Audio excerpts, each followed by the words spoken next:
Magandang araw sa inyong lahat at welcome sa aking channel. Julia Montes, ibinahagi ang kanyang mga pinagdaanan sa buhay habang siya ay lumalaki. Aniya, ang lola daw talaga niya ang porsigido na siya ay mag-artista. Aminado naman siyang hindi sila nagmula sa isang nakakaangat na pamilya. Madalas daw ay kasama niya ang kanyang abuela sa pagpunta sa mga auditions.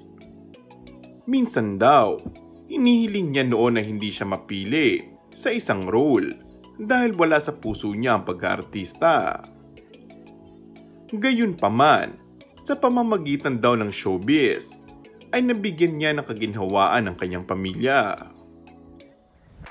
Ito rin daw ang daan para matupad pa ang iba niyang pinapangarap, kaya niyakap niya ito.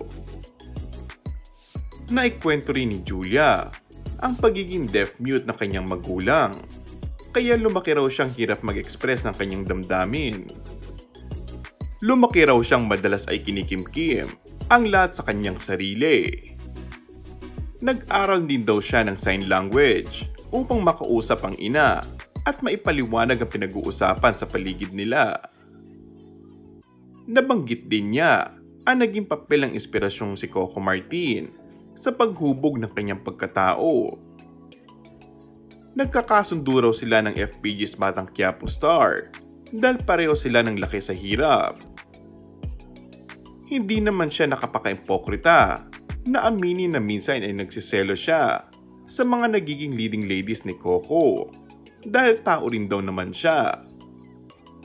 Wala naman siyang binanggit na mga pangalan, pero nakasama ni Coco ay sina Lovie Po, Yasi Pressman at ang bagong leading lady na si Ivana Alawi. Para rin sa kanya, blessing ang pagdating ni Coco sa kanyang buhay dahil sa tulong ng aktor ay madali siyang nag-mature. And that's all for our today's video. Kung bago ka lang sa aking channel ay mag-subscribe at pindutin na rin ang notification bell. Maraming salamat!